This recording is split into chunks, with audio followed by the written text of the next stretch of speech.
इस वीडियो में पढ़ेंगे क्लास 10th के सब्जेक्ट साइंस का फिजिक्स पार्ट से एनसीईआरटी का चैप्टर 12 जिसका नाम है इलेक्ट्रिसिटी। इस चैप्टर में न्यूमेरिकल्स भी हैं, तो न्यूमेरिकल्स की एक अलग से वीडियो बनाई जाएगी जिसमें आपको बताऊंगा न्यूमेरिकल्स को किस तरह से सोल्व करना है। जो भी चैप्टर के न्यूमेरिकल्स हैं उन सभी को सोल्व भी करके दिखाऊंगा। तो न्यूमेरिकल्स और न्यूमेरिकल्स के साथ साथ ही एनसीईआरटी सॉल्यूशन और जो भी इस चैप्टर के नोट्स हैं उन सभी का लिंक आपको नीचे डिस्क्रिप्शन बॉक्स में दिया गया है। चैप्टर का नाम है इलेक्ट्रिसिटी। सो इलेक्ट्रिसिटी क्या होता है? सो यहां पर हमें दिया है इट इज द प्रेजेंस और फ्लो ऑफ चार्ज। इलेक्ट्रिसिटी का मतलब है किसी भी मटेरियल में या फिर कह सकते हैं हम किसी भी कंडक्टर में चार्ज की या तो प्रेजेंस होना यानी कि चार्ज उसमें मौजूद होना या फिर चार्ज का बहाव फ्लो होना, उसी को कहा जाता है इलेक्ट्रिसिटी। जो ये वर्ड आया है यहां पर चार्ज, इसको डिटेल में समझ लेते हैं चार्ज होता क्या है। सो चार्ज के बारे में हमें फर्स्ट पॉइंट दिया है it is the property of atom. जो भी एलिमेंट्स होते हैं वो सभी एटम से ही बने होते हैं। सो चार्ज क्या है? चार्ज एक प्रॉपर्टी है एटम की। इट मे बी पॉजिटिव और नेगेटिव। चार्ज जो है वो पॉजिटिव भी हो सकता है और नेगेटिव भी हो सकता है। पॉजिटिव को प्लस से शो किया जाएगा और नेगेटिव को माइनस साइन से शो किया जाएगा। सो सिंपल सा है, चार्ज दो तरह के होते हैं, एक तो पॉजिटिव चार्ज और एक नेगेटिव चार्ज। ये दो चार्ज होते हैं। सो थर्ड पॉइंट है like charges repel each other and unlike charges attract each other. Like charges यानी कि एक जैसे चार्ज जो है वो रिपेल करते हैं यानी कि एक दूसरे से दूर भागते हैं। जैसे यहां पर एग्जांपल ले लेते हैं, प्लस और प्लस दो चार्ज हैं हमारे पास, पॉजिटिव पॉजिटिव। दोनों चार्ज कैसे हैं? एक जैसे हैं। एक जैसे चार्ज हमेशा क्या करेंगे? एक दूसरे से दूर भागेंगे। सो ये भी क्या होंगे? एक दूसरे से दूर भागेंगे। बिल्कुल इसी तरह से अगर माइनस माइनस है या फिर कहीं नेगेटिव चार्ज है, नेगेटिव नेगेटिव चार्ज है, तो ये भी एक दूसरे से दूर भागेंगे। अगर बात की जाए अनलाइक चार्जेस की तो वो एक दूसरे को अट्रैक्ट करते हैं। अनलाइक चार्जेस का मतलब क्या होगा? दो अलग अलग तरह के चार्ज, एक पॉजिटिव हो या फिर एक नेगेटिव हो, तो ये क्या करेंगे? एक दूसरे को अट्रैक्ट करेंगे, एक दूसरे की तरफ ये खींचे चले आएंगे। लास्ट पॉइंट है it's SI unit is coulomb. जो चार्ज है इसकी एसआई यूनिट जो है वो कूलम है, यानी कि चार्ज को कूलम में मेजर किया जाता है और कूलम को शो किया जाता है कैपिटल सी से। जिस तरह से कूलम को कैपिटल सी से शो किया जाता है इसी तरह से चार्ज को शो किया जाता है कैपिटल क्यू से। जहां कहीं भी हम क्यू का यूज करेंगे उसका मतलब आपको समझ जाना है हम बात किसकी कर रहे हैं? चार्ज की कर रहे हैं। चार्ज से रिलेटेड कुछ और पॉइंट्स को डिस्कस करते हैं नेक्स्ट पेज पर। जो भी एटम होता है वो तीन चीजों से बना होता है, इलेक्ट्रॉन्स, प्रोटॉन्स और न्यूट्रॉन्स। इलेक्ट्रॉन्स जो है वो नेगेटिव चार्ज होते हैं, प्रोटॉन्स पॉजिटिव चार्ज होते हैं और न्यूट्रॉन्स पर कोई भी चार्ज नहीं होता है। अगर बात की जाए कि एक इलेक्ट्रॉन पर कितना चार्ज होगा, सो हमें ये फर्स्ट पॉइंट में दिया गया है चार्ज ऑन वन इलेक्ट्रॉन। इसको ई सिंबल से रिप्रेजेंट किया जाता है चार्ज ऑन वन इलेक्ट्रॉन को। सो इसकी वैल्यू होती है -1.6 इंटू में 10⁻⁻19 कूलम। ये जो वैल्यू है ये क्या है? एक इलेक्ट्रॉन पर चार्ज। अगर हमसे पूछा जाए कि एक प्रोटॉन पर कितना चार्ज होगा तो सिंपली हम क्या करेंगे? इसके आगे से जो ये माइनस साइन है इसे हटा देंगे। प्रोटॉन पर जो हमारा चार्ज होगा वो हो जाएगा 1.6 इंटू में 10⁻⁻19 कूलम, क्योंकि प्रोटॉन्स जो है वो क्या है? पॉजिटिव चार्ज हैं। सो ये पॉजिटिव चार्ज होगा और इलेक्ट्रॉन पर नेगेटिव चार्ज होगा। नेक्स्ट पॉइंट है number of electrons in one coulomb of charge. एक कूलम चार्ज में कितने इलेक्ट्रॉन्स होते हैं? वैसे तो इसकी वैल्यू यहां पर लिखी गई है। इसी तरह का एक न्यूमेरिकल आता है एनसीईआरटी बुक में। अगर हमें वैल्यू फाइंड करनी हो एक कूलम चार्ज में कितने इलेक्ट्रॉन्स होते हैं तो हम इस आइडेंटिटी का यूज कर सकते हैं Q इक्वल्स टू में NE। यहां पर Q जो है उसे कहा जाएगा चार्ज, जैसा कि मैंने पीछे वाले पेज पर आपको बताया था। चार्ज को Q सिंबल से रिप्रेजेंट किया जाता है। N हो जाएगा नंबर ऑफ इलेक्ट्रॉन्स और E हो जाएगा चार्ज ऑन वन इलेक्ट्रॉन, जो कि आप यहां पर भी देख सकते हैं। सो हमें फाइंड करना है नंबर ऑफ इलेक्ट्रॉन्स यानी कि N की वैल्यू। सो E को हम भेज देंगे इस तरफ। सो हमारी जो ये आइडेंटिटी है ये क्या हो जाएगी? N इक्वल्स टू में Q अपॉन में E। अब यहां पर Q की वैल्यू पुट करेंगे। वन कूलम चार्ज है तो यहां पर हम Q की वैल्यू 1 पुट कर देंगे और E की वैल्यू हमारी क्या है? इलेक्ट्रॉन। एक इलेक्ट्रॉन पर कितना चार्ज होता है उसे कहा जाएगा E, यानी कि नीचे रख देंगे हम -1.6 इंटू में 10⁻⁻19 कूलम। यहां पर ये वैल्यू रखेंगे, उसके बाद कैलकुलेट करेंगे तो हमारा आंसर आएगा जो नंबर ऑफ इलेक्ट्रॉन्स यानी कि N की वैल्यू आएगी वो आएगी 6.25 इंटू में 10⁻18। एक कूलम चार्ज में इतने इलेक्ट्रॉन्स प्रेजेंट होते हैं। एनसीईआरटी में 1 कूलम चार्ज में जो हमें वैल्यू दी गई है वो दी गई है नियरली 6 इंटू 10⁻18। जो एग्जैक्ट वैल्यू होती है वो होती है 6.25 इंटू 10⁻18। ये वैल्यू जो है ये अप्रोक्स दी गई है लगभग में। तो आप एग्जैक्ट वैल्यू यानी कि 6.25 इंटू 10⁻18 इसका यूज कर सकते हैं जहां पर number of electrons in 1 coulomb charge की बात आए। चार्ज के अकॉर्डिंग इलेक्ट्रिसिटी को 2 पार्ट्स में क्लासिफाई किया जा सकता है। पहला हो जाएगा इसमें स्टैटिक इलेक्ट्रिसिटी और दूसरा हो जाएगा करंट इलेक्ट्रिसिटी। जो क्लास 10th है इसमें हमें इस करंट इलेक्ट्रिसिटी के बारे में पढ़ना है। लेकिन यह भी समझ लेते हैं स्टैटिक इलेक्ट्रिसिटी क्या होता है। स्टैटिक इलेक्ट्रिसिटी में जो चार्ज होता है वो मूव नहीं करता है, एक जगह से दूसरी जगह नहीं जाता है। जैसे कि आपने एक्सपेरिमेंट किया होगा, प्लास्टिक स्केल लेते हैं, उसे अपने हेयर्स में रब करते हैं तो वो छोटे छोटे पेपर्स के टुकड़े होते हैं, उनको ये अपनी ओर अट्रैक्ट करने लगता है। ये अट्रैक्ट क्यों करता है? क्योंकि ये चार्ज हो जाता है पॉजिटिव या नेगेटिव। जो भी चार्ज होता है वो इसमें यहीं पर जहां से हमने इसे रब किया है वहीं पर इकट्ठा रहता है, मूव नहीं करता है। तो अगर चार्ज मूव नहीं कर रहा है तो उसे कहा जाएगा स्टैटिक इलेक्ट्रिसिटी। दूसरी कंडीशन में हमारे पास यहां पर है मेटेलिक वायर, जिसमें फ्री इलेक्ट्रॉन्स होते हैं जो कि एक स्पेसिफिक डायरेक्शन में मूव करते हैं। इसी इलेक्ट्रॉन्स यानी कि चार्ज की मूवमेंट को ही कहा जाता है करंट इलेक्ट्रिसिटी या फिर करंट। सो करंट को नेक्स्ट पेज से स्टार्ट करते हैं। करंट क्या होता है? जैसा कि मैंने आपको पीछे वाले पेज पर बताया, एक मेटेलिक वायर में फ्री इलेक्ट्रॉन्स होते हैं जो एक स्पेसिफिक डायरेक्शन में मूव करते हैं। इलेक्ट्रॉन्स क्या होते हैं? Negative charge. So negative charge एक मेटेलिक वायर में फ्लो कर रहा है तो उसे कहेंगे हम करंट। इसको कुछ इस तरह से हम डिफाइन कर सकते हैं, it is flow of charge per unit time. Per unit time में जितना भी चार्ज फ्लो करेगा उसी को कहेंगे हम करंट। अगर इसको मैथमेटिकली एक्सप्रेस करना चाहें तो वो भी बिल्कुल इजीली किया जा सकता है। करंट इक्वल्स टू में चार्ज अपॉन में टाइम।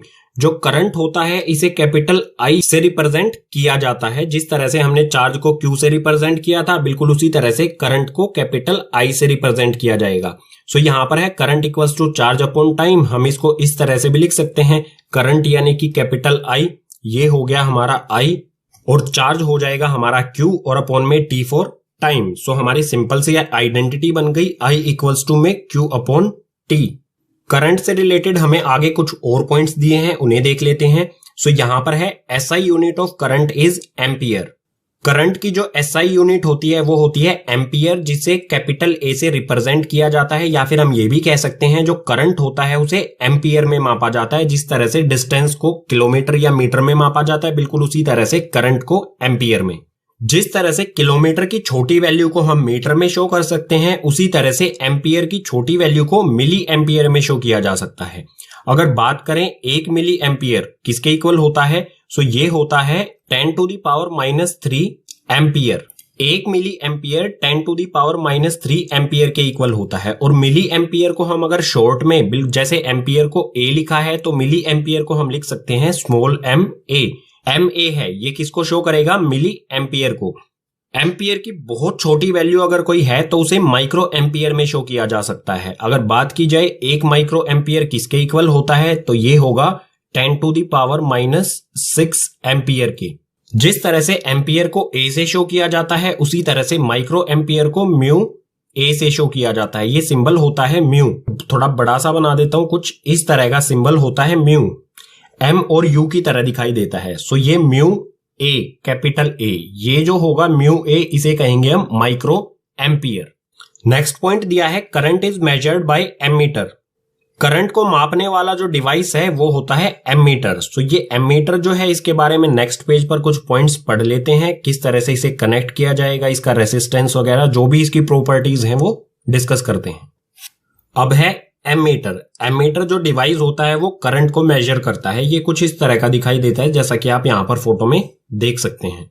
अगर बात की जाए एमीटर के सिंबल की, तो एमीटर का सिंबल कुछ इस तरह का होता है। सर्कल में हम ए बना देते हैं और इस तरफ ये 2 वायर हो गए। इसका एक पॉइंट जो है वो पॉजिटिव होता है और एक नेगेटिव होता है। ये कंप्लीट सिंबल हो गया हमारा एमीटर का। एमीटर से रिलेटेड हमें कुछ पॉइंट्स दिए गए हैं, इन्हें समझ लेते हैं। इसमें फर्स्ट पॉइंट है इट हैज लो रेजिस्टेंस। जो एमीटर डिवाइस है इसका रेजिस्टेंस लो होता है। अब रेजिस्टेंस क्या होता है ये चैप्टर में आगे आएगा, जहां पर इसे हम डिटेल में पढ़ेंगे। नेक्स्ट पॉइंट है it always connected in series. Ammeter को हमेशा सीरीज में कनेक्ट किया जाता है। जो भी सर्किट होते हैं, जो भी हमारे अप्लायंसेस होते हैं सर्किट में, उनसे लाइन में कनेक्ट किया जाता है। एक एग्जांपल की हेल्प से समझा देता हूं एमीटर को किस तरह से कनेक्ट किया जाता है। सो मान लीजिए हमारे पास ये एक सर्किट है, इसमें ये हो गया बल्ब, ये स्विच, ये बैटरी। बैटरी में एक साइड पॉजिटिव और एक नेगेटिव। बैटरी जो है एक साइड से पॉजिटिव चार्ज होती है, एक साइड से नेगेटिव। तो जो ये खाली जगह है यहां पर हम कनेक्ट करेंगे एमीटर को। और यहां पर क्यों करेंगे? क्योंकि जो हमारा अप्लायंसेस यानी कि जो हमारा बल्ब है उसके सीरीज में लाइन में कनेक्ट करना है। सो यहां पर मैं इस तरह से ये एमीटर का सिंबल बना देता हूं, सर्किल, उसके अंदर ए। ये हो गया हमारा एमीटर। जो बैटरी का पॉजिटिव है उस साइड में एमीटर का पॉजिटिव, और जिस साइड में बैटरी का नेगेटिव है उस साइड में एमीटर का नेगेटिव। हमेशा बैटरी के पॉजिटिव से एमीटर का पॉजिटिव और बैटरी के नेगेटिव से एमीटर का नेगेटिव, इस तरह से एमीटर को किया जाता है किसी भी सर्किट में कनेक्ट। जो हमारा मेटेलिक वायर या फिर कहें कंडक्टर होता है उसमें फ्री इलेक्ट्रॉन्स होते हैं जो किसी एक स्पेसिफिक डायरेक्शन में अगर मूव करें तो उसे कहा जाएगा करंट। लेकिन इसमें जो इलेक्ट्रॉन्स प्रेजेंट होते हैं इनकी डायरेक्शन स्पेसिफिक नहीं होती है, ये रैंडमली मूव करते हैं। कोई इलेक्ट्रॉन इस साइड में मूव कर रहा होगा, कोई इस डायरेक्शन में, कोई इस डायरेक्शन में। रैंडमली ये किसी भी डायरेक्शन में मूव कर रहे होते हैं। अगर हमें इन सभी इलेक्ट्रॉन्स को एक ही डायरेक्शन में फ्लो कराना है तो हमें एक डिफरेंस क्रिएट करना होगा। चलो एक एग्जांपल से समझ लेते हैं। हमारे पास यहां पर ये बीकर ए है और यहां पर ये बीकर बी है। इन दोनों बीकर्स को एक पाइप से कनेक्ट किया गया है। यहां पर पहले वाले बीकर में हम इतना पानी ले लेते हैं, बिल्कुल इसे भर लेते हैं लगभग, और इतना ही पानी हम बीकर बी में भी ले लेते हैं। दोनों में क्या है, सेम लेवल है वाटर का। तो आप सोचिए क्या ए बीकर से बी बीकर में या फिर बी बीकर से ए बीकर में पानी फ्लो करेगा इस पाइप के थ्रू? बिल्कुल नहीं करेगा, क्योंकि दोनों बीकर में क्या है, सेम लेवल है वाटर का। बिल्कुल इसी तरह से यहां पर भी क्या है, जितने इलेक्ट्रॉन्स यहां पर हैं उतने ही यहां पर हैं। तो मूव क्यों करेंगे इलेक्ट्रॉन्स? अगर हमें मूव कराना है वाटर को ए से बी में या फिर बी से ए में, तो हमें एक डिफरेंस क्रिएट करना होगा। हम क्या करते हैं, बी बीकर से वाटर को रिमूव कर देते हैं, वाटर को निकाल लेते हैं थोड़ा सा। तो वाटर निकालने के बाद बी का लेवल हो गया इतना। अब आप देख सकते हैं ए में ज्यादा पानी है, बी में कम पानी है। तो वाटर जो है वो क्या होगा, ए से बी में फ्लो करेगा इस पाइप के थ्रू। और ये फ्लो क्यों करेगा, क्योंकि हमने यहां पर एक डिफरेंस क्रिएट कर दिया इतना। इसी डिफरेंस के कारण वाटर जो है ए से बी की तरफ फ्लो करेगा। बिल्कुल इसी तरह का हम डिफरेंस क्रिएट करते हैं किसी भी कंडक्टर में इलेक्ट्रॉन्स को एक स्पेसिफिक डायरेक्शन में मूव कराने के लिए। और ये डिफरेंस किस तरह से क्रिएट किया जा सकता है, सिंपली एक बैटरी से कनेक्ट करके। इसके दोनों एंड्स को हम एक बैटरी से कनेक्ट कर देंगे। ये दोनों एंड्स को हमने एक बैटरी से कनेक्ट कर दिया। बैटरी का एक साइड क्या होता है, पॉजिटिव चार्ज, और एक साइड होती है नेगेटिव चार्ज। इलेक्ट्रॉन्स जो होते हैं वो नेगेटिव चार्ज होते हैं, तो वो पॉजिटिव साइड की तरफ क्या होंगे, अट्रैक्ट होंगे, क्योंकि अनलाइक चार्जेस क्या करते हैं, एक दूसरे को अट्रैक्ट करते हैं। तो इसमें जो भी इलेक्ट्रॉन्स हैं वो किस डायरेक्शन में मूव करेंगे, पॉजिटिव साइड की तरफ मूव करेंगे। और यहां पर आप देख सकते हैं इस साइड में नेगेटिव चार्ज है और यहां पर इलेक्ट्रॉन्स है। सो ये वाले इलेक्ट्रॉन्स भी क्या करेंगे, इस साइड मूव करेंगे, क्योंकि नेगेटिव चार्ज जो है वो नेगेटिव को रिपेल करेगा, यानी कि अपने से दूर भगाएगा। तो जो भी इलेक्ट्रॉन्स है इसमें सभी की डायरेक्शन मूवमेंट किस तरफ होगी, इस डायरेक्शन में होगी। जैसे हमने बी में से पानी हटा के एक डिफरेंस क्रिएट कर दिया था, बिल्कुल उसी तरह से हमने इसमें बैटरी कनेक्ट करके एक डिफरेंस क्रिएट कर दिया, जिसके कारण इलेक्ट्रॉन्स एक स्पेसिफिक डायरेक्शन में मूव करने लगे। इस तरह के डिफरेंस को कहा जाता है पोटेंशियल डिफरेंस, जो यहां पर बैटरी ने क्रिएट कर दिया है। बैटरी ने रियलिटी में यहां पर क्या किया, इलेक्ट्रॉन्स को मूव करने के लिए वर्क किया। तो जो ये हमारा पोटेंशियल डिफरेंस है, जिसकी वजह से इलेक्ट्रॉन्स यानी कि चार्ज एक स्पेसिफिक डायरेक्शन में मूव करता है, इसको समझते हैं नेक्स्ट पेज से। सो यहां पर है पोटेंशियल डिफरेंस। पोटेंशियल डिफरेंस को कैपिटल वी से रिप्रेजेंट किया जाता है। पोटेंशियल डिफरेंस क्या होता है, work done to move a unit charge from one point to another. किसी एक यूनिट चार्ज को एक पॉइंट से दूसरे पॉइंट पर ले जाने के लिए जितना वर्क किया जाता है उसी को कहा जाता है पोटेंशियल डिफरेंस।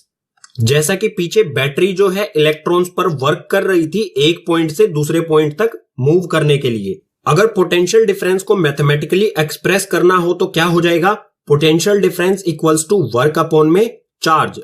इसे हम शॉर्ट फॉर्म में भी लिख सकते हैं। पोटेंशियल डिफरेंस को रिप्रेजेंट किया जाता है V से, सो V इक्वल्स टू में वर्क को रिप्रेजेंट किया जाता है कैपिटल W से और चार्ज को Q से, सो हमारा हो जाएगा V इक्वल्स टू में W अपॉन Q।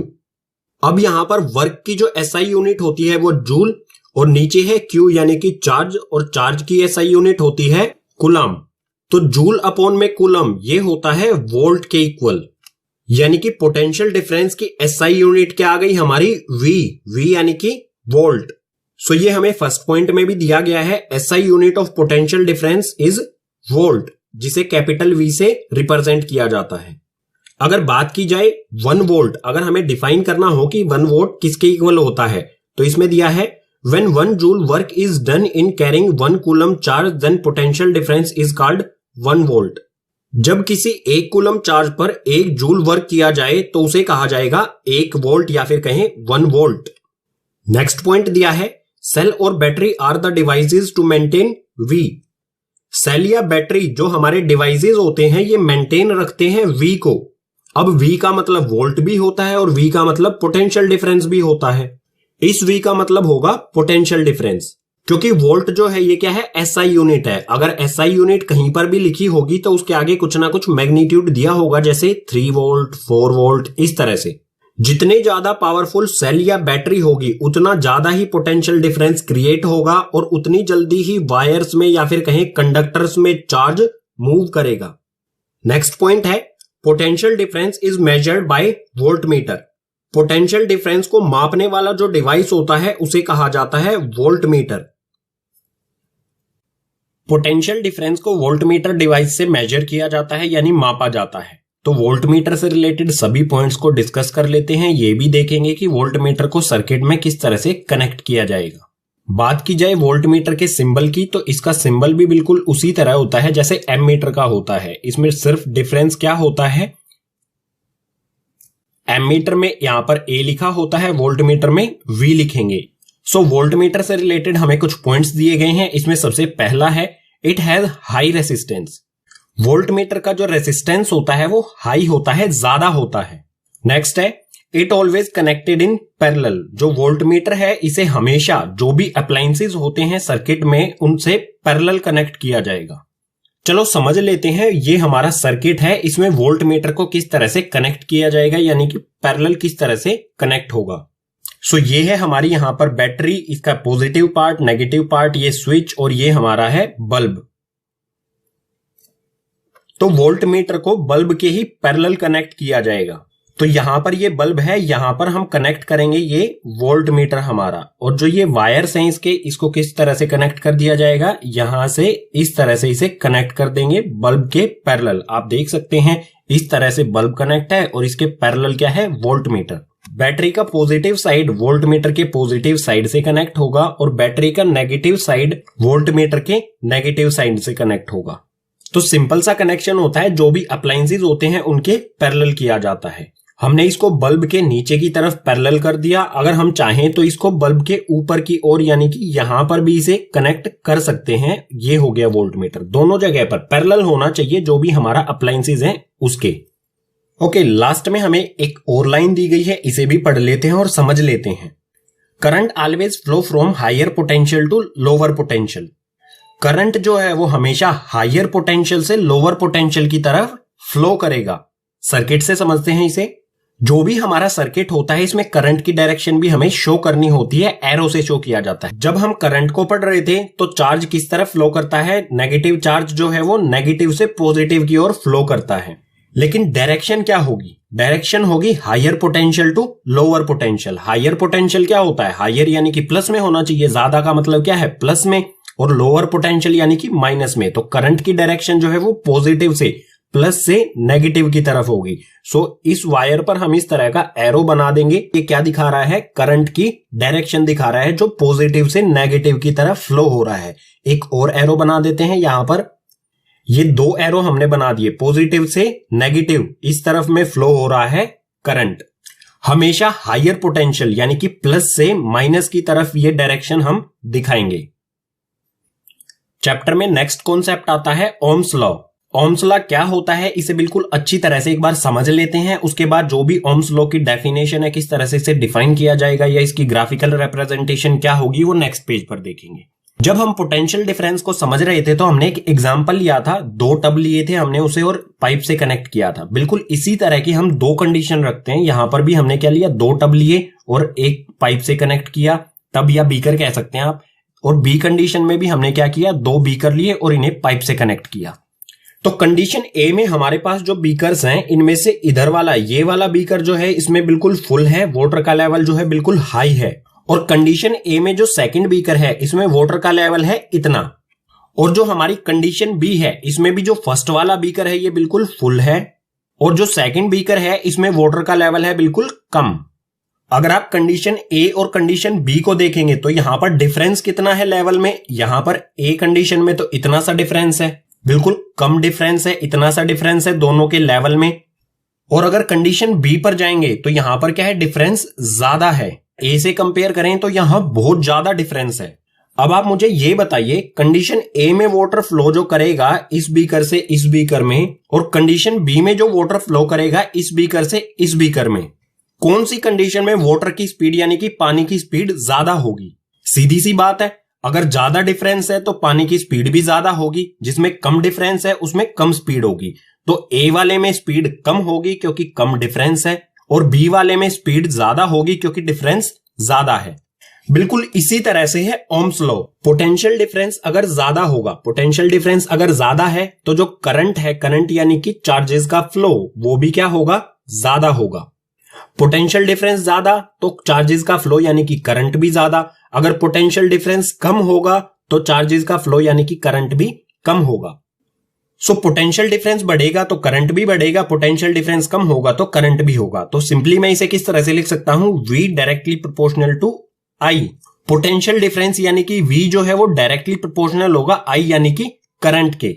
यही है हमारा ओम्स लॉ, या फिर कह सकते हैं ओम्स लॉ की मैथमेटिकल एक्सप्रेशन। अब जो यहां पर प्रोपोर्शनल का साइन लगाया है, इसको हटाने के लिए जरूरत होगी एक कांस्टेंट टर्म की। कांस्टेंट टर्म में हम लेंगे कंडक्टर की प्रॉपर्टी, या फिर कह सकते हैं किसी भी वायर की प्रॉपर्टी यानी कि रेसिस्टेंस, जो कि एक कांस्टेंट टर्म होती है। सो प्रोपोर्शनल का साइन हटा के मैं लगा देता हूं इक्वल्स का साइन, और यहां पर V इक्वल्स टू में I R हो जाएगा। R यहां पर क्या है, R है यहां पर रेसिस्टेंस। अब ये रेसिस्टेंस जो है ये 3 जगह पर आ गया है। जब एमीटर पढ़ रहे थे, वोल्टमीटर पढ़ रहे थे, अब फिर से आ गया यहां पर। तो रेसिस्टेंस को भी समझेंगे ओम्स लॉ को कंप्लीट करने के बाद। ओम्स लॉ की मैथमेटिकल एक्सप्रेशन को पीछे वाले पेज पर समझने के बाद अब बात आती है ओम्स लॉ को डिफाइन किस तरह से किया जाएगा, या फिर ओम्स लॉ की डेफिनेशन क्या होगी। तो डेफिनेशन हमें यहां दी है, potential difference across 2 points of a metallic conductor is directly proportional to current passing through the circuit provided its temperature remains constant. कोई भी हमारा मेटेलिक कंडक्टर या मेटेलिक वायर होता है, उसमें जितना भी पोटेंशियल डिफरेंस है वो डायरेक्टली प्रोपोर्शनल होता है जो भी वायर में करंट पास हो रहा है उसके। और यहां पर एक कंडीशन और दी गई है कि जो भी हमारा कंडक्टर है या जो भी वायर है उसका टेम्परेचर जो है वो कांस्टेंट रहना चाहिए, यानी कि वायर जो है वो हीट नहीं होना चाहिए। बिल्कुल सिंपल सी ये यहां पर डेफिनेशन है। तो हम ये पीछे वाले पेज पर समझ चुके थे, V directly proportional to I, V equals to IR, जहां पर R रेसिस्टेंस होता है, V means potential difference, I means current. अब बात आती है ओम्स लॉ की ग्राफिकल रिप्रेजेंटेशन की। ओम्स लॉ में जो ग्राफ बनता है वो एक्स एक्सिस पर हम I को लेते हैं और वाई एक्सिस पर V को लेते हैं। तो जो ग्राफ बनेगा वो बिल्कुल स्ट्रेट लाइन होगी। किस तरह से, बिल्कुल इस तरह से स्ट्रेट लाइन आएगी। और जरूरी नहीं है ये लाइन बिल्कुल यहां पर हो सकता है यहां से हो, लेकिन क्या होगा, कंडीशन क्या होगी, बिल्कुल स्ट्रेट लाइन आनी चाहिए। ओम्स लॉ में हमने V इक्वल्स टू IR ये मैथमेटिकल एक्सप्रेशन देखा था पीछे वाले पेज पर ही। V होता है पोटेंशियल डिफरेंस जिसे हम समझ चुके हैं, I होता है करंट, इसे भी समझ चुके हैं। बारी आती है R की। R का मतलब होता है रेसिस्टेंस। सो रेसिस्टेंस क्या होता है, रेसिस्टेंस को कैपिटल R से शो किया जाता है। इसमें हमें दिया है it is the property of conductor to resist the flow of charge. Resistance किसी भी कंडक्टर यानी कि जिसमें भी करंट फ्लो करता है, यानी कि मेटल्स कह सकते हैं, वायर्स कह सकते हैं। तो रेसिस्टेंस कंडक्टर की ऐसी प्रॉपर्टी यानी गुण होता है जिसमें वो चार्ज के फ्लो यानी कि चार्ज का जो बहाव होता है उसका विरोध करता है, रेसिस्ट करता है, उसका अपोज करता है। किसी भी कंडक्टर में चार्ज के फ्लो को रोकने की कोशिश करने वाला जो गुण होता है उसी को कहते हैं रेसिस्टेंस। सभी कंडक्टर्स में एक ऐसी प्रॉपर्टी होती है जो चार्ज के बहाव का विरोध करती है, चार्ज के फ्लो को अपोज करती है, रेसिस्ट करती है। इसी प्रॉपर्टी को कहा जाता है रेसिस्टेंस। अगर रेसिस्टेंस को मैथमेटिकली एक्सप्रेस करना है तो वो भी बिल्कुल इजी है। यहां पर हमें दिया है V equals to I R. यहां पर R की वैल्यू फाइंड करेंगे तो I को भेज देंगे इस तरफ, तो हमारा R जो आएगा, R यानी कि रेजिस्टेंस जो आएगा वो आ जाएगा V अपॉन में I। ये हो गई रेजिस्टेंस की मैथमेटिकल एक्सप्रेशन। सो ये आ गया V अपॉन I। V यानी कि पोटेंशियल डिफरेंस, इसकी SI यूनिट होती है वोल्ट, और अपॉन में I है, I यानी कि करंट, करंट की SI यूनिट होती है एम्पियर। तो volt upon ampere, volt upon ampere होता है इक्वल में ओम के, और जो ये ओम है ये SI यूनिट होती है रेसिस्टेंस की। सो यहां पर भी हमें दिया है इट्स SI यूनिट ओम। जो रेसिस्टेंस है इसकी SI यूनिट होती है ओम, और जो ओम का सिंबल होता है वो बिल्कुल ये वाला नहीं होता है साइंस में। तो ओम का जो सिंबल होगा वो कुछ इस तरह से होगा। ये सिंबल हो गया हमारा ओम का, जो कि SI यूनिट होती है रेसिस्टेंस की। सो रेसिस्टेंस में आगे है रियोस्टेट। रियोस्टेट एक डिवाइस होता है। सो यहां पर हमें दिया है It is an electronic device used to control the current by varying the resistance। Rheostat जो डिवाइस है ये करंट को कंट्रोल करता है, और करंट को किस तरह से कंट्रोल करता है? रेसिस्टेंस को चेंज करके। तो रेसिस्टेंस से रिलेटेड अब आपके लिए एक क्वेश्चन है, आपको कमेंट बॉक्स में डिफाइन करना है 1 ओम को। ये क्वेश्चन आप सभी के लिए है, नीचे कमेंट करके जल्दी से बताएं 1 ओम की डेफिनेशन क्या होगी। रेसिस्टेंस में आगे है resistance of conductor depends on these factors. किसी भी कंडक्टर का रेसिस्टेंस कुछ फैक्टर्स पर डिपेंड करता है, और वो टोटल 3 फैक्टर हैं जो यहां पर आपको दिए गए हैं। इससे पहले आप यहां पर देखिए एक बार, ये है हमारा एक कंडक्टर या फिर कह सकते हैं वायर जिसकी लेंथ है L, और इसका एरिया ऑफ क्रॉस सेक्शन, यानी कि अगर इस वायर को हम इस साइड से देखेंगे तो ये हमें क्या है, एक सर्कुलर दिखाई देगा। इस तरफ से ये सर्कुलर दिखाई देगा, इसी सर्कुलर पार्ट को कहा जाता है एरिया ऑफ क्रॉस सेक्शन। ऐसा दिखाई देगा हमें कुछ। तो इस सर्कुलर पार्ट का जो एरिया होता है इसे कहा जाता है एरिया ऑफ क्रॉस सेक्शन, जिसे A से शो कर रहे हैं हम। इसकी लेंथ हो गई L और इसका एरिया ऑफ क्रॉस सेक्शन हो गया A। अब पढ़ते हैं फर्स्ट फैक्टर जिस पर रेसिस्टेंस डिपेंड है। सो फर्स्ट हमें दिया है resistance directly proportional to the length of conductor. किसी भी कंडक्टर का रेसिस्टेंस डायरेक्टली प्रोपोर्शनल होता है कंडक्टर की लेंथ के। इन शॉर्ट हम इसे लिख सकते हैं R यानी कि resistance directly proportional to L, L यानी कि length of conductor. So small l से इसे हमने डिनोट किया है। इससे क्या समझ में आता है, अगर लेंथ बढ़ेगी कंडक्टर की तो रेसिस्टेंस भी क्या होगा, बढ़ जाएगा, इंक्रीज हो जाएगा, क्योंकि क्या है, रेसिस्टेंस डायरेक्टली प्रोपोर्शनल है L के, लेंथ ऑफ कंडक्टर के। और इसी तरह से अगर लेंथ कम होगी तो रेसिस्टेंस भी कम होगा, और रेसिस्टेंस कम होगा तो करंट इजीली फ्लो करेगा। सेकंड फैक्टर है resistance inversely proportional to the area of cross section. किसी भी कंडक्टर का रेसिस्टेंस इनवर्सली प्रोपोर्शनल होता है एरिया ऑफ क्रॉस सेक्शन के। इन शॉर्ट हम इसे लिख सकते हैं R proportional to 1/A। 1/A हमने क्यों लिखा, क्योंकि क्या है, इनवर्सली प्रोपोर्शनल, यानी कि इसका उल्टा। इससे क्या समझ में आता है, एरिया ऑफ क्रॉस सेक्शन बढ़ेगा। अगर एरिया ऑफ क्रॉस सेक्शन बढ़ा तो रेसिस्टेंस कम हो जाएगा, अगर एरिया ऑफ क्रॉस सेक्शन कम हो गया तो रेसिस्टेंस ज्यादा हो जाएगा, बिल्कुल अपोजिट होगा एक दूसरे के।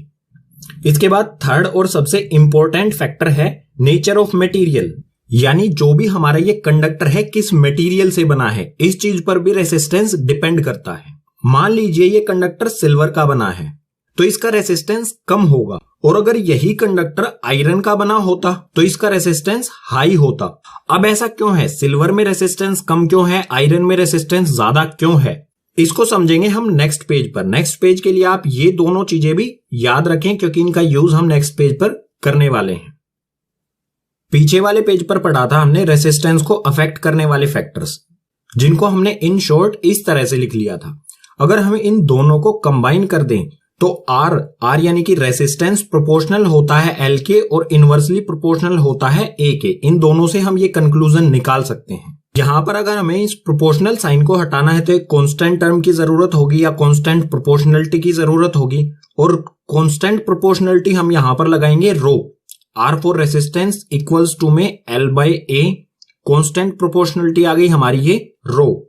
ये जो सिंबल है ये है रो का सिंबल, इसे लिखा जाता है RHO। ये सिंबल हो गया रो का, ये कांस्टेंट होता है। तो आप यहां पर देख सकते हैं रेसिस्टेंस लेंथ पर भी डिपेंड करता है, एरिया ऑफ क्रॉस सेक्शन पर भी डिपेंड करता है और एक कांस्टेंट प्रोपोर्शनलिटी यानी कि रो पर भी डिपेंड करता है। तो ये रो क्या होता है? रो मटेरियल की एक ऐसी प्रॉपर्टी है जो करंट को अपोज करती है या फिर कह सकते हैं करंट को आगे बढ़ने से रोकने की कोशिश करती है। इस रो को ही कहा जाता है रेसिस्टिविटी। हमने थर्ड पॉइंट में पढ़ा था ना, नेचर ऑफ मटेरियल पर भी रेसिस्टेंस डिपेंड करता है। नेचर ऑफ मटेरियल यानी कंडक्टर किस मटेरियल से बना है। अगर सिल्वर से बना होगा तो रेसिस्टेंस कम होगा, अगर आयरन से बना होगा तो रेसिस्टेंस ज्यादा होगा, क्योंकि रो इसको कहा जाता है रेसिस्टिविटी। ये वैल्यू जो है सिल्वर की कम होती है और आयरन की ज्यादा होती है। इसीलिए ऐसे कंडक्टर जो सिल्वर से बने होते हैं उनमें करंट ज्यादा होता है, यानी कि चार्ज उनमें ज्यादा तेजी से फ्लो होता है। और कोई कंडक्टर अलॉयज या फिर नॉन मेटल से बना होता है तो उसमें रो यानी कि रेसिस्टिविटी की वैल्यू हाई होती है, चार्ज को स्ट्रोंगली अपोज करती है, या फिर कह सकते हैं उसमें करंट बहुत कम होता है। अगर करंट कम होगा तो रेसिस्टेंस ज्यादा हो जाता है। सो रो को कहा जाता है रेसिस्टिविटी। ये एक नई टर्म मिली है हमें रेसिस्टेंस से अलग। सो यहां पर रेसिस्टिविटी की डेफिनेशन दी है, इसका सिंबल आपको पता ही चल गया होगा, रो होता है। सो डेफिनेशन है, it is the fundamental property of material that resist the flow of electric current. Resistivity material की प्रॉपर्टी होती है, यानी कि मटेरियल का गुण होता है जो रेसिस्ट यानी कि अपोज करता है इलेक्ट्रिक करंट को फ्लो होने से। अगर रेसिस्टिविटी को मैथमेटिकली एक्सप्रेस करना हो तो हमें क्या करना होगा, इसमें से रो की वैल्यू फाइंड करनी होगी। तो रो की वैल्यू क्या हो जाएगी, यहां पर देखते हैं। रो को फाइंड करना है तो L/A को हमें भेजना होगा R वाली साइड यानी कि रेसिस्टेंस वाली साइड। तो इधर है L/A, इसको अगर इधर भेजेंगे तो हो जाएगा A/L। सो रो की वैल्यू आएगी हमारी RA/L। अगर हमें रेसिस्टिविटी की SI यूनिट फाइंड करनी हो तो वो भी हम यहां से कर सकते हैं। R यानी कि रेसिस्टेंस, इसकी SI यूनिट होती है ओम। उसके बाद एरिया की SI यूनिट होती है m² यानी कि मीटर स्क्वायर, और नीचे है यहां पर L यानी कि लेंथ की SI यूनिट होती है मीटर।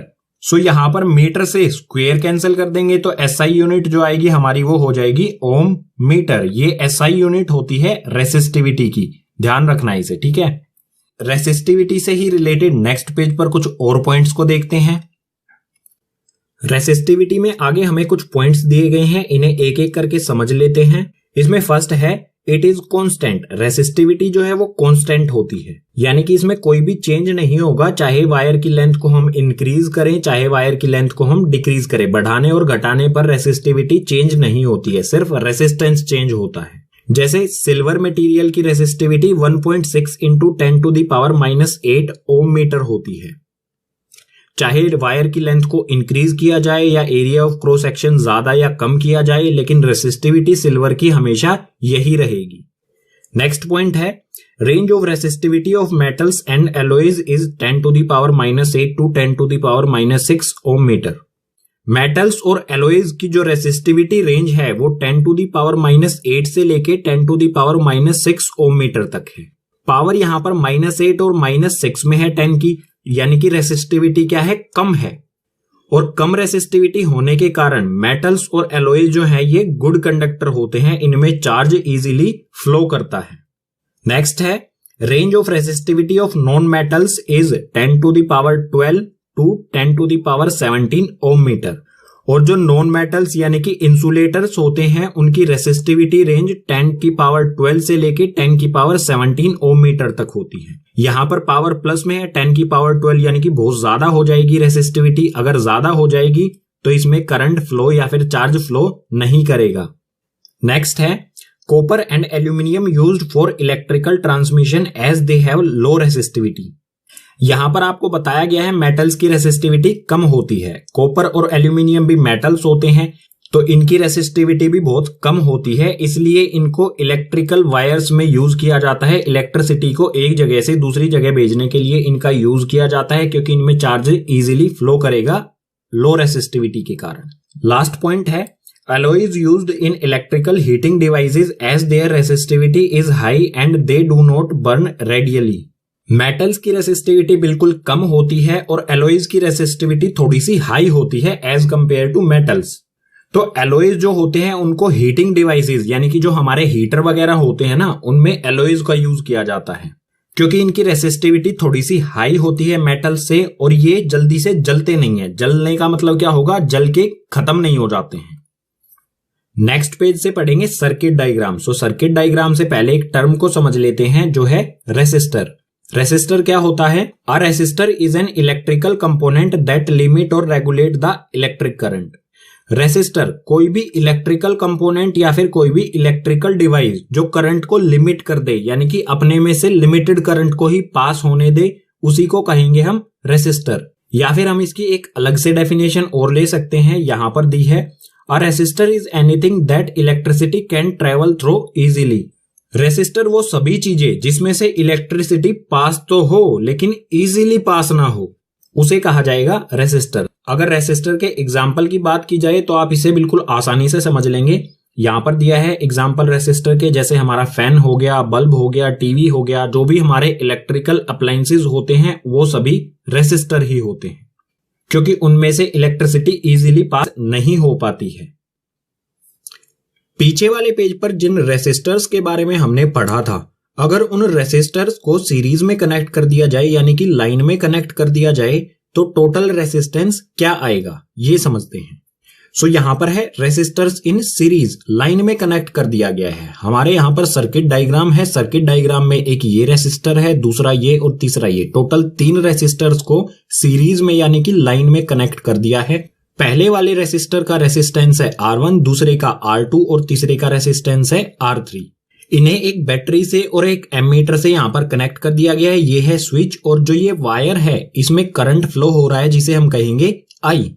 बैटरी सर्किट में पोटेंशियल डिफरेंस क्रिएट करेगी यानी कि वोल्टेज क्रिएट करेगी जिसकी वजह से करंट इसमें फ्लो करेगा। तो आप देखिए करंट की डायरेक्शन क्या होती है, पॉजिटिव से लेके नेगेटिव की तरफ। सो ये शो हो रही है यहाँ पर करंट की डायरेक्शन। करंट यहां से जाएगा और इस तरफ से आके यहां पर आ जाएगा। करंट के लिए सिर्फ एक ही रास्ता है यानी कि करंट जो है पूरे सर्किट में सेम रहेगा, करंट चेंज नहीं होगा। अब बात करते हैं वोल्टेज की। कुछ वोल्टेज फर्स्ट वाला रेसिस्टर यूज करेगा, कुछ वोल्टेज सेकंड वाला रेसिस्टर यूज करेगा और कुछ वोल्टेज यूज करेगा थर्ड वाला रेसिस्टर, यानी कि तीनों रेसिस्टर की वोल्टेज अलग अलग होगी। मान लेते हैं R1 जो रेसिस्टर है इसकी वोल्टेज होगी हमारी V1, जो ये वाला रेसिस्टर है इसका रेसिस्टेंस है R1 और इसकी वोल्टेज हो गई V1। बिल्कुल इसी तरह से सेकंड वाले रेसिस्टर की वोल्टेज को लिख लेते हैं हम V2 और जो थर्ड वाला रेसिस्टर है इसकी वोल्टेज को लिख लेते हैं हम V3। अब कैलकुलेट कर लेते हैं पहले वाले रेसिस्टर में कितनी वोल्टेज होगी। सो हमने पढ़ा था ओम्स लॉ में V इक्वल्स टू IR होता है। यहां पर I यानी कि करंट है, यहां पर I और रेसिस्टेंस है R1। सो हम V1 को क्या लिख सकते हैं, V1 को लिखेंगे हम IR1। इसी तरह से सेकंड वाले रेसिस्टर में वोल्टेज क्या होगी, यहां पर भी करंट I ही है लेकिन रेसिस्टेंस क्या है यहां पर R2। सो सेकंड वाली वोल्टेज जो होगी वो हो जाएगी हमारी IR2। बिल्कुल इसी तरह से थर्ड वाले रेसिस्टर में क्या होगा, IR3 हो जाएगी, वोल्टेज जो है इसकी IR3। वोल्टेज हम चेक कैसे करेंगे, यहां पर हम क्या कर सकते हैं, अगर हमें फर्स्ट रेसिस्टर की वोल्टेज चेक करनी है तो हम यहां पर एक वोल्ट मीटर कनेक्ट कर देंगे।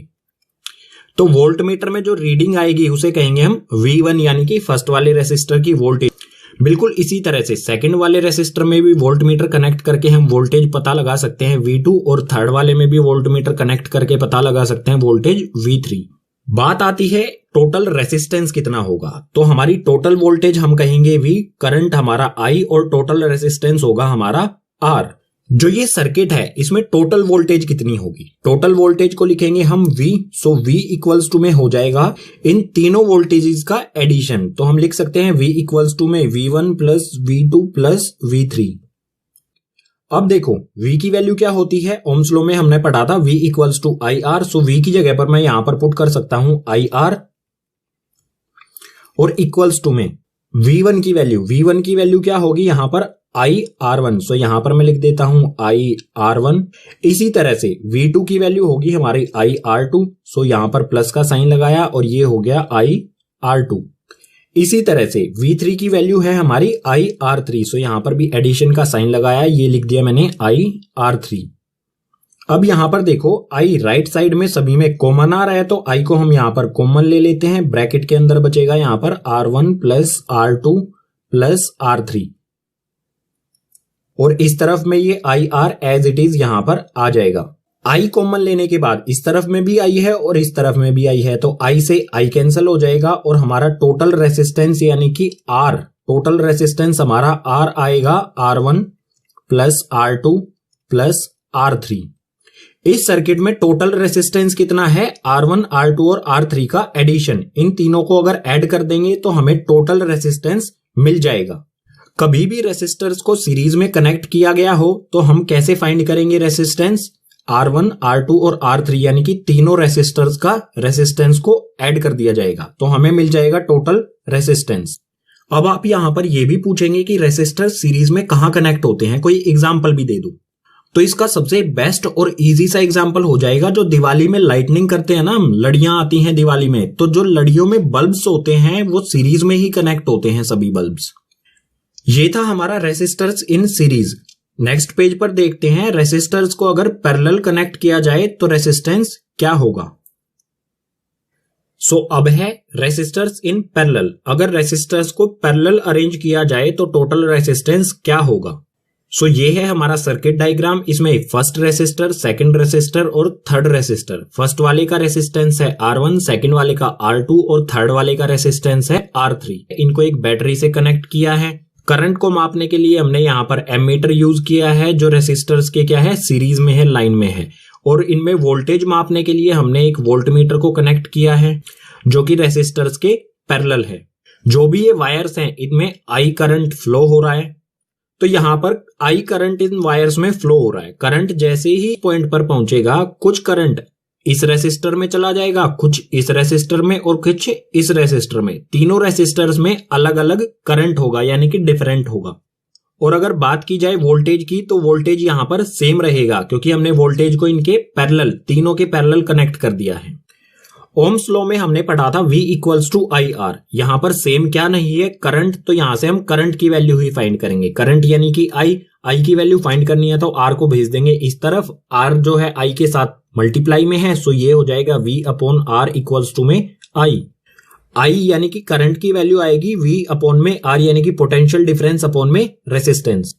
अब मान लेते हैं फर्स्ट वाले रेसिस्टर में करंट I1 फ्लो कर रहा होगा, सेकंड वाले रेसिस्टर में करंट I2 फ्लो कर रहा होगा और थर्ड वाले रेसिस्टर में करंट I3 फ्लो कर रहा होगा। तो यहां पर हम पहले I1 की वैल्यू फाइंड करेंगे। I1 की वैल्यू क्या आएगी हमारी?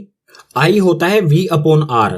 इस वाले रेसिस्टर में टोटल वोल्टेज V है और रेसिस्टेंस है R1, सो इसकी वैल्यू हो जाएगी हमारी V अपॉन में R1।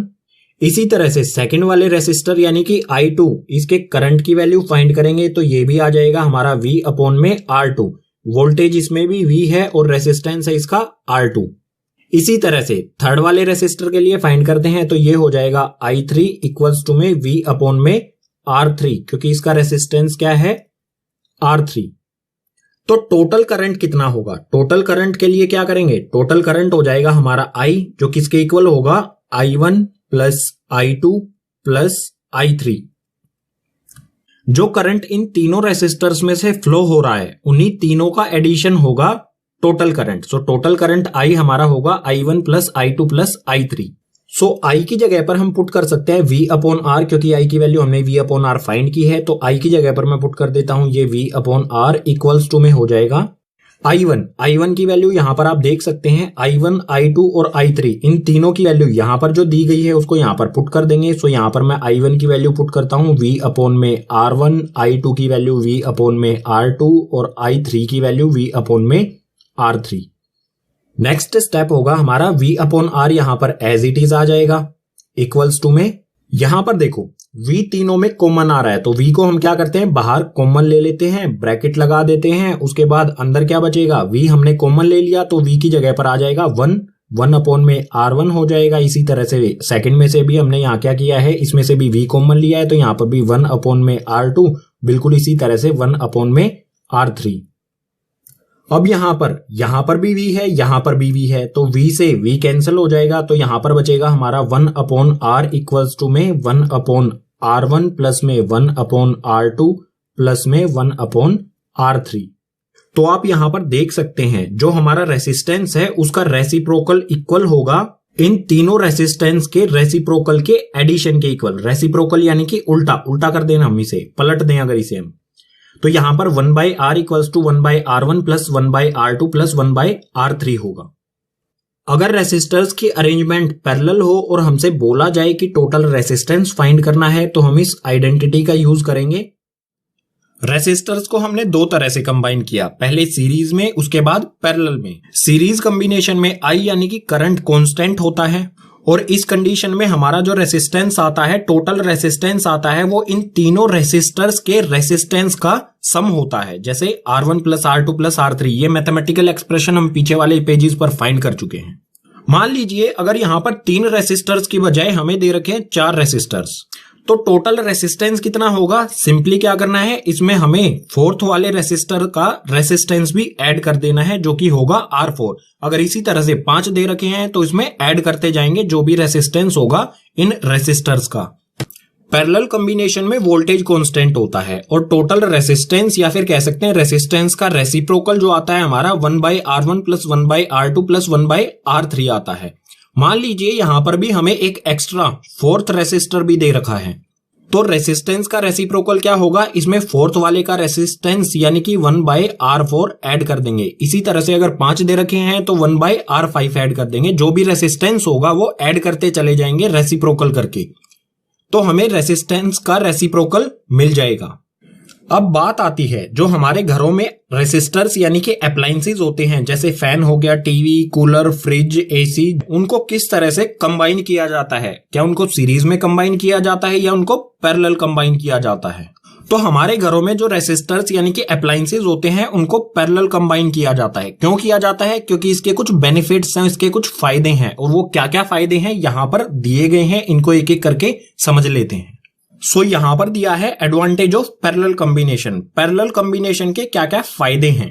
इसमें फर्स्ट है, in series when one resistor fails the circuit is broken and none component works.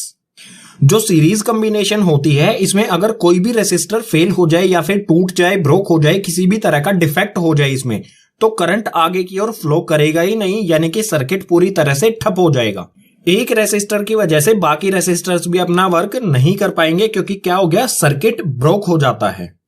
लेकिन पैरेलल कॉम्बिनेशन में ऐसा नहीं होता। मान लीजिए हमारा ये रेसिस्टर ब्रेक हो गया, टूट गया या कोई नुकसान हो गया इसको, तो करंट क्या होगा, इस तरफ फ्लो नहीं करेगा, करंट इसमें से पास हो जाएगा, इसमें से पास हो जाएगा और इसमें से पास हो जाएगा। करंट को पास होने के लिए अब भी जगह मिल रही है रेसिस्टर्स में से।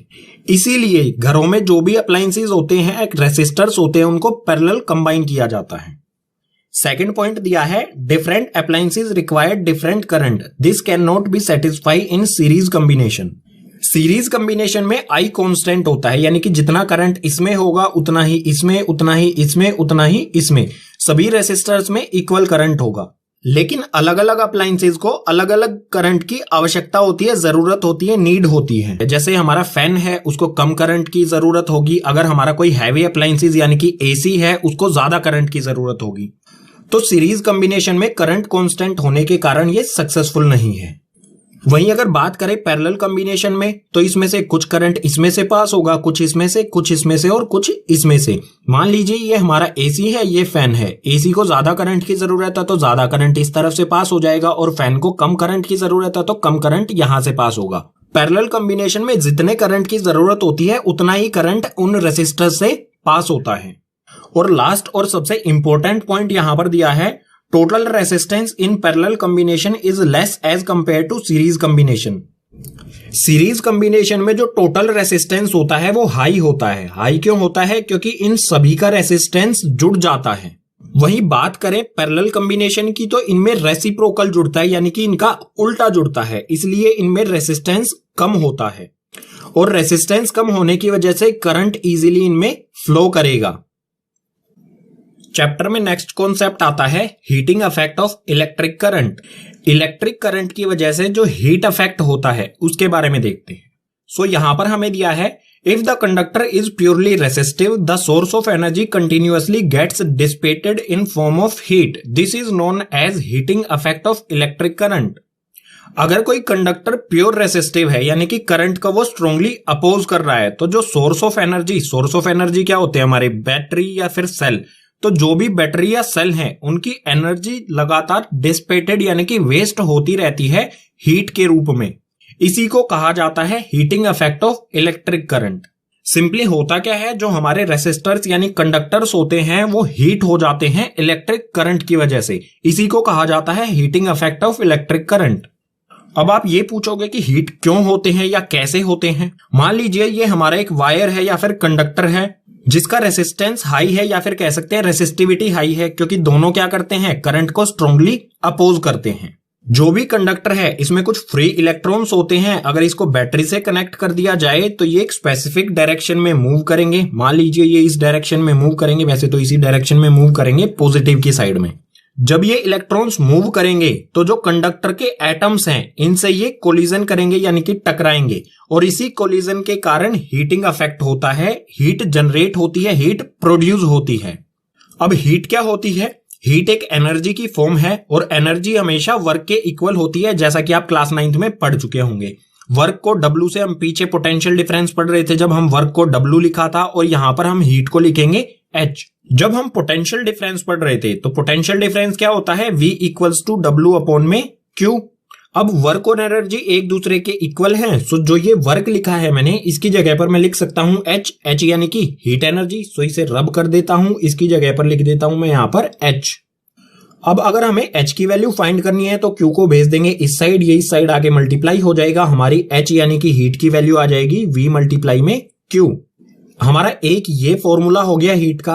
हीट के हमारे कई फॉर्मूले बन सकते हैं, कैसे बनेंगे समझते हैं इसे। करंट का क्या फॉर्मूला होता है? ये फॉर्मूला होता है हमारा करंट का I इक्वल्स टू में Q अपॉन T। अगर यहां से हम Q की वैल्यू फाइंड करेंगे तो Q इक्वल्स टू में IT आएगा, T को इस साइड भेजेंगे तो ये इसमें मल्टीप्लाई हो जाएगा ये IT। सो Q की वैल्यू जो हमने IT फाइंड की है अगर हम इसमें पुट करेंगे तो हमारी हीट की एक नई आएगी H इक्वल्स टू में VIT। ये एक और हमारा फॉर्मूला हो गया हीट का। सो इस V की वैल्यू यानी कि IR को हम इस V की जगह पर पुट कर सकते हैं। सो पुट कर देते हैं H इक्वल्स टू में V की जगह पर हम लिख देते हैं IR। सो ये लिख दिया मैंने IR, और यहां पर जो IT है वो एज इट इज आ जाएगा, ये आ गया IT। तो हमारी हीट की एक नई वैल्यू आएगी, यहां पर I को I से मल्टीप्लाई करेंगे, यहां पर I को I से मल्टीप्लाई किया तो ये हो गया I square, R as it is और T एज इट इज। यहां से हमें हीट का एक और फॉर्मूला मिल गया। यहां पर हमें हीट के 3 फॉर्मूले मिल गए, ये हो गया फर्स्ट, ये हो गया सेकंड और ये हो गया थर्ड। तो इन तीनों फॉर्मूलों का एक एक एग्जांपल देखेंगे न्यूमेरिकल वाली वीडियो में, किस तरह से इन फॉर्मूलों का यूज करना है। सो अब है जूल्स लॉ ऑफ हीटिंग। इसको इजीली मैथमेटिकली एक्सप्रेस कर सकते हैं हम इस तरह से, H इक्वल्स टू में I स्क्वायर RT। अब ये बना कैसे है इसको समझ लेते हैं। सो यहां पर हमें दिया है heat produced in A resistor is, जो भी रेसिस्टर में हीट प्रोड्यूस होती है वो, इसमें फर्स्ट है directly proportional to the square of current. जो भी हीट प्रोड्यूस हुई है यानी कि H हमारा, H किसके प्रोपोर्शनल होगा? डायरेक्टली स्क्वायर ऑफ करंट, यानी कि H directly proportional to square of current. Current का स्क्वायर क्या होगा? करंट होता है I और I का स्क्वायर हो जाएगा। सो सिंपली हम इसे इस तरह से लिख सकते हैं H directly proportional to I square. Second में दिया है directly proportional to the resistance for a given current. जो भी हीट होती है वो डायरेक्टली प्रोपोर्शनल होती है रेसिस्टेंस के। इसे भी अगर हम शॉर्ट फॉर्म में लिखना चाहें तो इस तरह से लिख सकते हैं H directly proportional to R for resistance. अब है थर्ड में दिया है directly proportional to the time for which the current flows through the resistor. Heat directly proportional होती है जितने टाइम भी कंडक्टर में से करंट पास हुआ है, यानी कि टाइम के। सो हम इसे भी शॉर्ट फॉर्म में लिख सकते हैं H directly proportional to small t यानी कि टाइम। अगर हम इन तीनों को कंबाइन कर दें तो हमारी ये वाली इक्वेशन बन जाएगी। यहां पर हमें कोई भी कांस्टेंट टर्म की जरूरत नहीं होगी क्योंकि R पहले से ही हमारे पास है। सो हम क्या कर सकते हैं, H इक्वल्स टू में एक साइड में हमारी क्या क्या चीजें हैं, I स्क्वायर R और T। सो ये हो जाएगा I स्क्वायर R T। इसी को कहा जाता है Joule's law of heating, H equals to I square R T को। पीछे वाले पेज पर एक चीज हमारी मिस हो गई, सो यहां पर मैंने लिख दिया है SI unit of heat equals two joule. Heat की SI यूनिट जूल होती है जिसे कैपिटल J से शो किया जाता है। इसके बाद है applications of heating effect of electric current. Electric current के कारण जो भी हीटिंग होती है उसके क्या क्या यूजेस हैं। सो इसमें फर्स्ट दिया है heating is desirable in devices like heater, electric iron, electric fuse etcetera. कुछ ऐसे डिवाइसेस हैं जिसमें हमें हीटिंग की जरूरत होती है, जैसे कि हीटर हो गया, इलेक्ट्रिक आयरन यानी कि कपड़ों पर इस्त्री करने वाला डिवाइस हो गया, इलेक्ट्रिक फ्यूज हो गया। ये सभी ऐसे डिवाइसेस हैं जिनका मेन पर्पस हीट जनरेट करना ही होता है। सेकंड है heating is undesirable in devices like computer, refrigerator, TV etcetera. और कुछ जगह पर हीटिंग अनडिजायरेबल यानी कि हमें जरूरत नहीं होती फिर भी हीटिंग होती है, जैसे कि कंप्यूटर में, रेफ्रिजरेटर्स यानी कि फ्रिजेस में, टीवी में, इन सभी में हमें हीटिंग की जरूरत नहीं होती, लेकिन फिर भी इलेक्ट्रिक करंट की वजह से हीटिंग होती है। कंप्यूटर या मोबाइल का तो आपको पता ही होगा, इनमें हीटिंग की वजह से हैंग हो जाते हैं। सो ये अनवांटेड थिंग है जिसकी वजह से हमें परेशानी भी होती है। अब एक डिवाइस की बात कर लेते हैं, इलेक्ट्रिक बल्ब। ये भी हीटिंग डिवाइस है। कैसे है समझते हैं इसे। जो इलेक्ट्रिक बल्ब में ग्लो करने वाला कंपोनेंट होता है वो होता है टंगस्टन। टंगस्टन से बना होता है जिसे फिलामेंट कहते हैं। वो टंगस्टन से बना होता है और इसका मेल्टिंग पॉइंट बहुत हाई होता है। इसका मेल्टिंग पॉइंट होता है 3380 डिग्री सेल्सियस। और इसके अलावा टंगस्टन का रेसिस्टेंस भी हाई होता है। हाई रेसिस्टेंस के कारण हीटिंग इफेक्ट भी ज्यादा होगा। टंगस्टन बल्ब में इलेक्ट्रिक करंट की वजह से बहुत ज्यादा हीट हो जाता है, लेकिन फिर भी ये पिघलता नहीं है, मेल्ट नहीं होता है, क्योंकि इसका मेल्टिंग पॉइंट बहुत ज्यादा हाई होता है। नेक्स्ट लाइन में हमें दिया है most of energy consumed in heating and small part of light. Electric bulb में ज्यादातर एनर्जी हीटिंग में ही कंज्यूम हो जाती है, बिल्कुल छोटा सा पार्ट ही उसका लाइट में यूज होता है। नेक्स्ट लाइन है bulb filled with non reactive gases like nitrogen and argon. जो इलेक्ट्रिक बल्ब होता है वो नॉन रिएक्टिव गैसों से भरा जाता है, जैसे कि नाइट्रोजन या आर्गन। ये दोनों नॉन रिएक्टिव गैसें हैं जो कि टंगस्टन के साथ किसी भी तरह का रिएक्शन नहीं करती हैं, और टंगस्टन एज इट इज रहता है जब तक कि गैसेस निकल नहीं जाती वहां से। बल्ब के बाद एक और इलेक्ट्रिकल हीटिंग डिवाइस की बात कर लेते हैं, जो है इलेक्ट्रिक फ्यूज।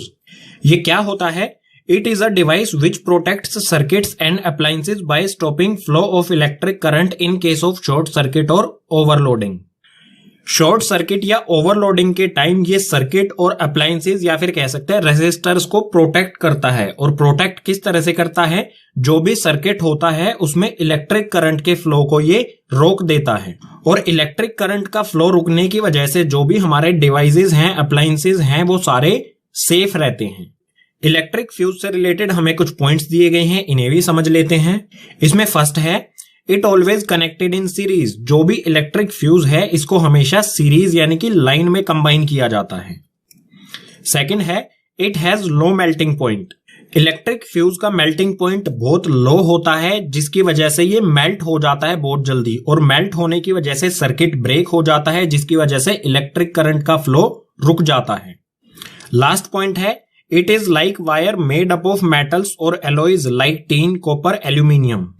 इलेक्ट्रिक फ्यूज बिल्कुल पतला सा वायर की तरह होता है। ये मेटल्स या फिर एलॉयज से बना होता है, जैसे टीन, कॉपर या एल्यूमिनियम। इन मेटल्स या फिर इनके एलॉयज से ये बना होता है। चैप्टर का लास्ट कॉन्सेप्ट है इलेक्ट्रिक पावर। इलेक्ट्रिक पावर क्या होती है? Electric energy consumed per unit time in an electric circuit is called electric power. किसी भी इलेक्ट्रिक सर्किट में जितनी भी एनर्जी कंज्यूम होती है पर यूनिट टाइम में, उसी को कहा जाता है इलेक्ट्रिक पावर। और इलेक्ट्रिक पावर की SI यूनिट की बात की जाए तो SI unit of power equals to watt. इसकी SI यूनिट होती है वोट, जिसे कैपिटल W से शो किया जाता है। अगर हमें पावर को मैथमेटिकली एक्सप्रेस करना हो तो सिंपल हो जाएगा, P इक्वल्स टू में E अपॉन में T। जो भी एनर्जी कंज्यूम हुई है पर यूनिट टाइम में वही होती है पावर के इक्वल। अब इस E की जगह पर हम ये वैल्यू पुट कर सकते हैं H की, क्योंकि HB क्या है? Electrical heating energy. सो इसकी जगह पर ये वैल्यू पुट कर देते हैं तो ये आ जाएगा P इक्वल्स टू में E की जगह पर मैं यहां पर रखता हूं VIT। सो ये आ गया VIT और अपॉन में T as it is. T से T को कैंसिल करेंगे तो ये आ जाएगा VI। पावर का हमारा एक फॉर्मूला आ गया ये P इक्वल्स टू में VI। बिल्कुल इसी तरह से इलेक्ट्रिकल हीटिंग एनर्जी यानी कि H के हमारे 3 फॉर्मूले थे, उनको एक एक करके यहां पर पुट करेंगे तो हमारी वैल्यूज आ जाएंगी पावर की। पावर के भी हमारे यहां पर 3 फॉर्मूले हो जाएंगे बिल्कुल हीट की तरह ही। यहां पर हीट का एक और फॉर्मूला बता देता हूं। हीट क्या थी हमारी VIT, तो यहां पर I की जगह पर मैं पुट कर सकता हूं V/R। ये V/R कहां से आया? V equals to IR। Ohm's law के अकॉर्डिंग ये होता है। अगर यहां से I की वैल्यू निकालेंगे तो R को हमें इधर भेजना होगा, R इधर आके हो जाएगा डिवाइड में, I की वैल्यू आ जाएगी V/R। सो इस I की जगह पर मैं V/R पुट कर देता हूं। ठीक है, V एज इट इज आ गया, I की जगह पर पुट करता हूं मैं V/R। उसके बाद T यहां पर एज इट इज आ जाएगा, ये आ गया T। तो हमारा हीट का एक और नया फॉर्मूला आ गया यहां पर V²T/R। V को V से मल्टीप्लाई किया तो V²T एज इट इज और अपॉन में R। सो ये भी हमारा एक फॉर्मूला हो गया हीट का, जो मैंने पीछे एक्सप्लेन नहीं किया था लेकिन अब यहां पर आपको बता दिया है। सो पावर के लिए हम सेकंड फॉर्मूला फाइंड करेंगे H की वैल्यू ये वाली पुट करके। सो P इक्वल्स टू में अब की बार E की जगह पर मैं पुट कर देता हूं I²RT। सो ये आ गया I²RT और अपॉन में T एज इट इज। सो यहां पर भी T से T कैंसिल हुआ तो पावर आ गया हमारा I²R। एक ये फॉर्मूला हो गया हमारा पावर का। बिल्कुल इसी तरह से पावर का एक थर्ड फॉर्मूला और फाइंड कर लेते हैं। इसमें E की जगह पर हम वैल्यू पुट करेंगे V²T/R। सो ये कर देता हूं मैं V²T अपॉन में R और नीचे यहां पर जो T है ये T है एज इट इज, R में नीचे मल्टीप्लाई हो जाएगा। यहां पर हम T से T को कैंसिल करेंगे तो एक और फॉर्मूला आ जाएगा हमारा V² अपॉन में R। पावर का एक नया फॉर्मूला आ गया हमारे पास V² अपॉन में R। इलेक्ट्रिकल हीटिंग एनर्जी की तरह ही पावर के भी हमारे 3 फॉर्मूले आ गए। इन सबको देखेंगे न्यूमेरिकल वाली वीडियो में किस किस तरह से यूज करना है। SI unit of power equals to watt. Power की SI यूनिट होती है वोट, जिसे कैपिटल W से शो किया जाता है। अगर 1000 वोट्स इकट्ठे हो जाएं तो ये इक्वल होते हैं 1 किलोवाट के इक्वल, जिसे शॉर्ट फॉर्म में हम लिख सकते हैं KW। It means kilowatt. जिस तरह से 1000 ग्राम्स मिलकर 1 किलोग्राम बनाते हैं, बिल्कुल उसी तरह से 1000 वोट्स मिलकर 1 किलोवाट बनाते हैं। पावर से रिलेटेड एक सिंपल सा कॉन्सेप्ट और आता है जहां से न्यूमेरिकल आपसे पूछा जा सकता है। सो यहां पर है commercial use of electric energy. जो घरों में इलेक्ट्रिक एनर्जी आती है उसके बारे में दिया गया है। सो यहां पर है 1 किलोवाट आवर। 1 किलोवाट आवर की वैल्यू होती है 3.6 इंटू में 10⁻6 जूल। और जो ये 1 किलोवाट है इसी को कहा जाता है 1 यूनिट। जो इलेक्ट्रिसिटी का मंथली बिल आता है उसमें लिखा होता है कि आपने पूरे महीने में कितनी यूनिट्स कंज्यूम की हैं। उन यूनिट्स का मतलब क्या होता है? 1 किलोवाट आवर, जिसकी वैल्यू होती है 3.6 इंटू 10⁻6 जूल। अब 1 किलोवाट यानी कि 1 यूनिट की वैल्यू 3.6 इंटू 10⁻6 जूल कैसे आई, इसको समझ लेते हैं।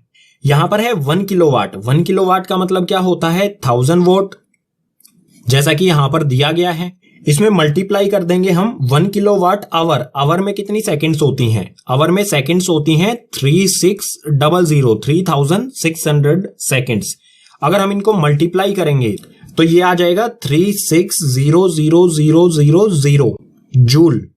पॉइंट हमेशा लास्ट में होता है। अगर हम पॉइंट को आगे लेके आएंगे 1 2 3 4 5 6 पॉइंट को अगर हम यहां पर लेके आएंगे तो ये हो जाएगा 3.6 इंटू में 10⁻6। जितना भी हम पॉइंट को लेफ्ट साइड में लेके आए हैं उतनी ही 10 पे पावर लग जाएगी। तो ये वैल्यू आ गई हमारी 3.6 इंटू में 10⁻6 जूल, जो कि होती है 1 यूनिट के इक्वल, जिसे 1 किलोवाट आवर भी कहा जाता है। इसी कॉन्सेप्ट के साथ चैप्टर हो जाता है कंप्लीट। उम्मीद करूंगा आपको सभी कॉन्सेप्ट समझ आए होंगे। अगर सभी कॉन्सेप्ट समझ आए हैं तो इस वीडियो को अपने क्लासमेट्स के साथ ज्यादा से ज्यादा शेयर कीजिए। कोई भी सुझाव देना चाहते हैं तो उसे कमेंट बॉक्स सेक्शन में मेंशन कीजिए। और इसी चैप्टर इलेक्ट्रिसिटी के जो एनसीईआरटी में न्यूमेरिकल्स हैं उसकी एक अलग से वीडियो बनाई जाएगी। उस वीडियो में सिर्फ एनसीईआरटी के न्यूमेरिकल्स ही नहीं, इसके अलावा जो पिछले साल क्वेश्चन पेपर में या उससे पिछले साल क्वेश्चन पेपर में न्यूमेरिकल्स आए थे उनको भी इंक्लूड किया जाएगा। तो न्यूमेरिकल्स वाली वीडियो का लिंक आपको नीचे डिस्क्रिप्शन बॉक्स में मिल जाएगा। और न्यूमेरिकल्स काफी इंपॉर्टेंट है, न्यूमेरिकल्स वाली वीडियो को जरूर देखना है क्योंकि न्यूमेरिकल्स क्वेश्चन पेपर में जरूर आएंगे।